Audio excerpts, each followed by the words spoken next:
Les offres finales sont analysées par l'autorité concédante et classées selon les critères d'attribution définis dans les documents de la consultation. Le contrat est attribué au candidat qui est classé premier. La meilleure offre est identifiée sur la base d'une pluralité de critères qui sont objectifs et liés à l'objet de la concession ou à ses conditions d'exécution. Au nombre de ces critères peuvent figurer notamment des critères environnementaux, sociaux ou relatifs à l'innovation. Lorsque la gestion d'un service public est concédée, un critère relatif à la qualité du service rendu aux usagers doit être prévu. L'autorité concédante fixe les critères d'attribution par ordre décroissant d'importance. Ces critères et leur hiérarchisation sont préalablement portés à la connaissance des candidats dans l'avis de concession ou les documents de la consultation. Le non-respect de cette obligation est de nature à entacher d'irrégularité la procédure de mise en concurrence. En principe, ces critères et leur hiérarchisation sont intangibles. La jurisprudence n'admet que des précisions sur le sens et la portée de ces critères.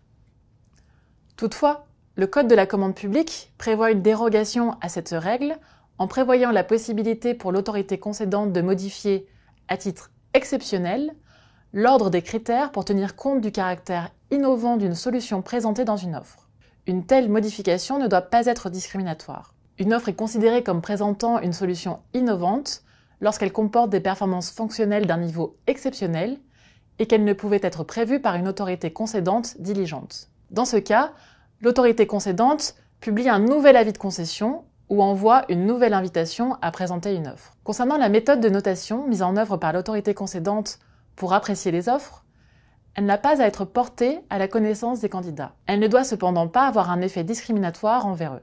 Ainsi, le juge administratif considère que les méthodes de notation sont entachées d'irrégularité si, en méconnaissance des principes fondamentaux d'égalité de traitement des candidats et de transparence des procédures, elles sont par elles-mêmes de nature à priver de leur portée les critères de sélection ou à neutraliser leur pondération et sont de ce fait susceptibles de conduire, pour la mise en œuvre de chaque critère, à ce que la meilleure note ne soit pas attribuée à la meilleure offre ou, au regard de l'ensemble des critères pondérés, à ce que l'offre économiquement la plus avantageuse ne soit pas choisie. Au terme de la phase de négociation, il appartient à l'autorité concédante de décider d'attribuer le contrat. L'autorité concédante est en général représentée par la personne ayant la capacité de l'engager juridiquement.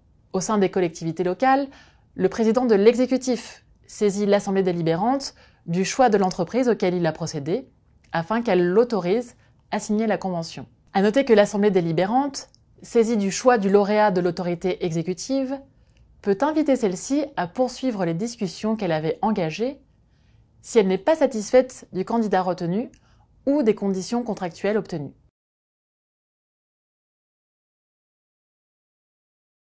Les candidats, dès qu'ils sont éliminés de la procédure, au stade des candidatures ou des offres, doivent en être informés sans délai par l'autorité concédante.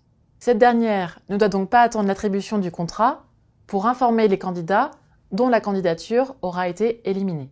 Le courrier de rejet doit préciser les motifs de ce rejet et pour les soumissionnaires, le nom du ou des attributaires ainsi que les motifs qui auront conduit au choix de l'offre. Elle comporte l'indication de la durée du délai de suspension. Ce délai est de 16 jours entre la date d'envoi de la notification et la date de conclusion du contrat de concession, réduit à au moins 11 jours en cas de transmission électronique de cette notification à l'ensemble des candidats et soumissionnaires intéressés.